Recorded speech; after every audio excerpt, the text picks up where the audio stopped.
嘿呦，各位，欢迎回来到了游戏频道，我是麦克，我又飞来啦！雅克福终于又迎来了个小更新，就是上个礼拜呢更新了个新任务，就是海岛挑战。这其实跟主线任务呢没什么关系啦，算是个小游戏，应该叫做逃离小科夫啦。那这边我们就先来说一下怎么获得这个小游戏好了。那首先呢，就是要先跟小明接任务，然后到农场镇呢送货。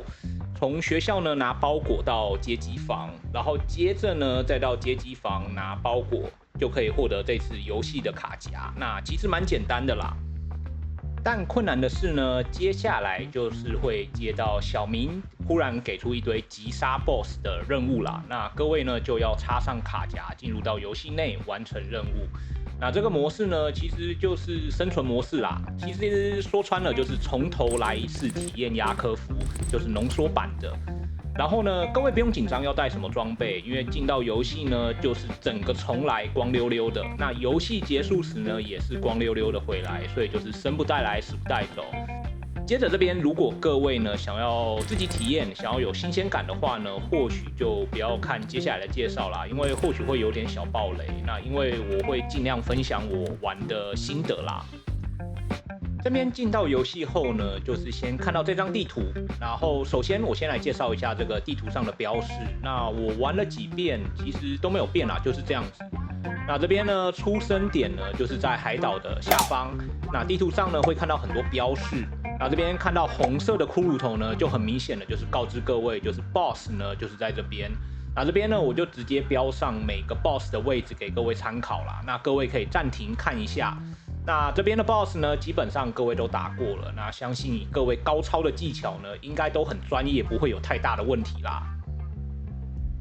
接着就是蓝点了，那蓝点呢就是保险箱的位置。那这一次这个海岛挑战特殊的是呢，以往要强化自身机体都是要装配图腾嘛，但这次的海岛挑战呢是多了这个卡牌。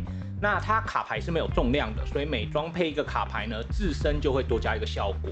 而且我测试过后呢，发觉卡牌的效果是可以叠加的，但是相对的，就是越多的卡牌呢，就会越占背包空间，所以各位呢就要自行取舍啦。那卡牌的取得呢，就是要开保险箱。那开保险箱的费用呢是2500元一次，而这个模式呢是每解决一个敌人都会获得一点现金。那各位可以拿这些现金呢，看是要拿来开保险箱，或者是买自己要的东西。接着就是各位会在地图上看到类似购物车的图示，那就是有贩卖机的地方。那贩卖机呢，就是可以让你买各种装备、补给、弹药啊，或者是食物等等的。然后贩卖机呢旁边都有这个抽奖箱，蓝色跟黄色的。那蓝色就是抽枪，黄色呢就是抽近战武器。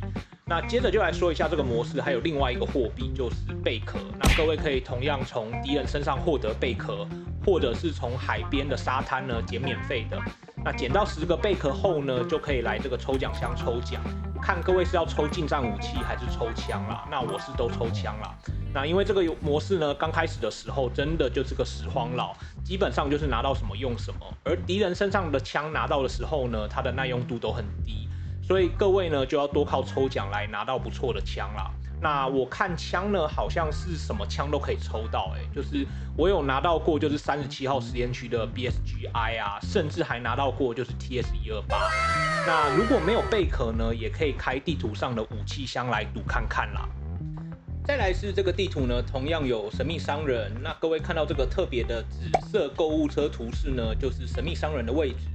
那神秘商人呢，他卖的东西就是稍微比贩卖机好一点，譬如像是5级的甲跟头盔，还有图腾以及武器配件。但是这个神秘商人呢，他没有卖弹药跟就是食物补给品等等的。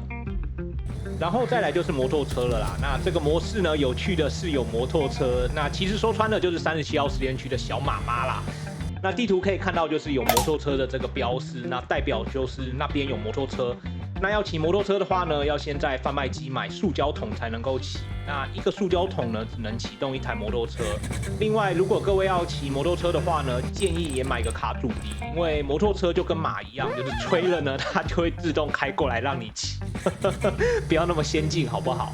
不过这边呢，建议就是大概中期再买摩托车啦，不然的话呢，骑太快就会莫名骑到敌人中间，很容易被围殴死。再来是这个白色的工具图示，那这个只是维修站啦。那这个模式呢，它没有办法就是道具制作，所以其实在收刮的时候呢，如果有拿到一些就是道具的原料，那我在这个模式呢，基本上都是直接卖掉换钱啦。接着就是黄点了啦，那黄点呢就是金色的保险箱，那要解开呢金色的保险箱就要打王，那每打完一只王呢就会获得只金钥匙，那金钥匙呢就可以开这个金色的保险箱，那金色的保险箱内呢也就是效果稍微比较好的卡牌啦，那大概就是这样子。然后同样的，这个地图呢跟农场镇一样，也有传送泡泡。那这边呢，这个传送泡泡是从极速队长这边呢传送到地图中间，就这样，或者是反过来也可以。地图的最后呢，就是这个地图呢也有撤离点，那它的位置呢是在右方。那各位不用一定要一次玩完整场游戏啦，那可以解决一只王之后就撤离，那这边就看各位。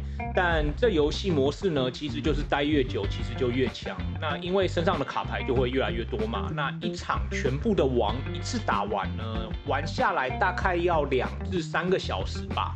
那我第一次玩呢，我看了一下，我大概玩了3个小时。那因为我玩的稍微比较谨慎一点啦。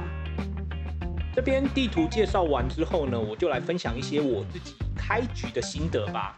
那刚开始呢，各位会出生在海岛的下方。那拿完开局的新手装备后呢，各位可以先沿着海滩搜刮，捡些免费的贝壳。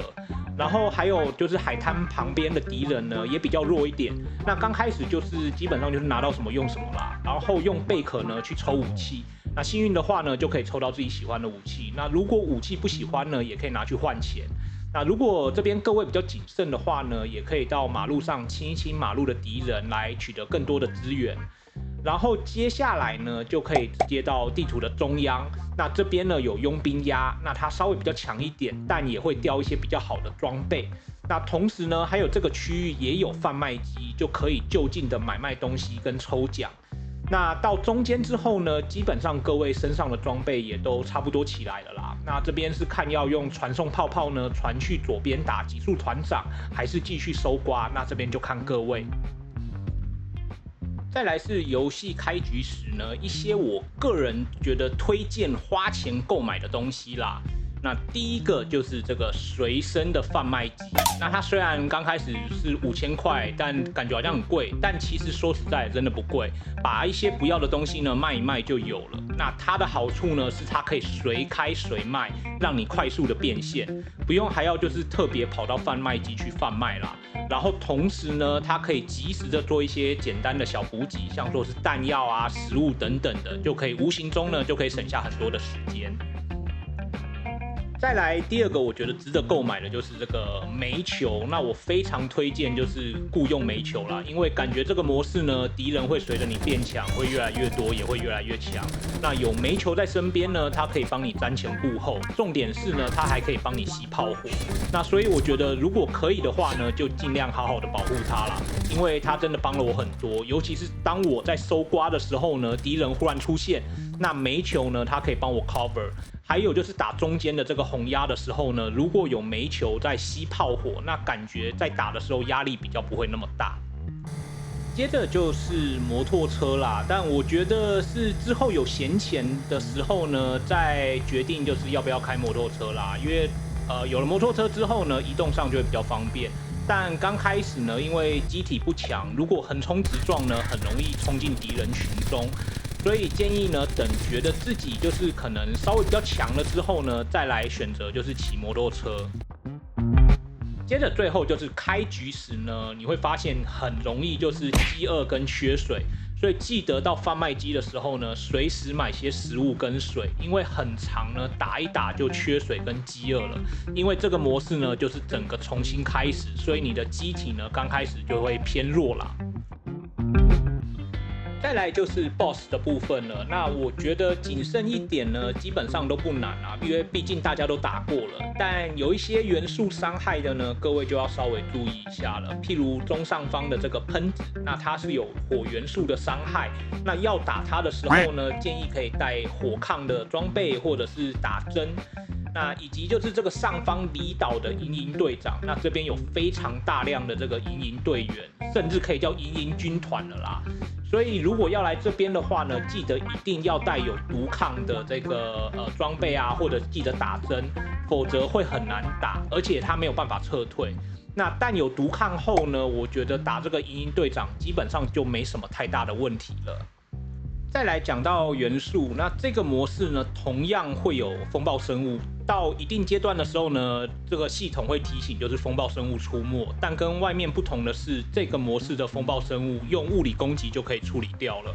那我记得普通模式呢，需要有就这个元素的枪才能够打。不过虽然这样说，但这边的风暴生物呢，还是很难搞啦。接着我们就来讲离岛。那这次这个模式呢，如果要到离岛的话，要到贩卖机买游泳圈，就可以横跨海洋了，或者是从敌人身上搜刮啦。那到岛上的时候呢，记得将游泳圈换回装甲。那如果没有带游泳圈的话，直接进到海中的话呢，就是过2秒它就会自动扣血，所以要注意。另外，我再补充一个小注意事项啦，是在打三枪哥跟喷子的时候呢，这边要注意，就是可能 Final Boss 的其中一个就是橘子，它可能会出现在主岛。那我这边有稍微标一下，那时候我有碰到它的地方，所以就是打完这个喷子跟三枪哥的时候呢，要稍微注意一下，橘子可能会在附近。接着就是这个 Final Boss 岛了啦，那就是各位这边呢要一次打完全部的 Boss。那进到这边呢，各位基本上应该都所向无敌了啦，那装备都最顶尖了。那这边各位就要一次打所有地堡，各位所看到的 NPC。那这个岛屿呢，中间就是决斗场，那下去后呢就会开始决斗。那这个中间的决斗场呢，它的出入口共有3个。那各位不用一次全部打完，就是如果打一打可能子弹不够，还是可以到楼梯处就是退出，然后到旁边的贩卖机补给。那最后的最后呢，这边打这个 Final Boss 呢，可能有点爆雷啦，所以这边呢各位就斟酌着看。如果各位有闲钱的话呢，来打这个 Final Boss 的时候，可以先到神秘商人这边买个傻瓜入侵装置，或者各位在打这个 Boss 小明的时候呢，也可以获得。那为什么呢？那我不告诉你嘞。没有啦，因为各位在打完全部的 BOSS 的时候呢，会忽然跑出真正的最终 BOSS 这个口口，所以这边各位呢就要再打口口一次。那第一次呢，我真的被吓死了。那还好我直播时呢有观众事先提醒我。那在决斗场的右下方呢，各位可以看到有一台类似口口的机器人，那个就是给你骇入，然后让你跟口口决斗的啦。那台机器人呢是空间伤害，所以打口口呢就很轻松。否则如果用一般的物理攻击呢，真的会打到天荒地老。不过还是要小心，因为它也是会被打爆的。那这边以上就是这次海岛挑战的个人心得跟攻略啦。那最后也祝各位玩得顺利。那如果我有什么没讲到，或者是想要补充的，就帮我在留言区帮我补充。那这边就感谢各位，那我们就下次见喽。And we say bye bye. 呀！真的一定要请煤球啊，煤球太棒了。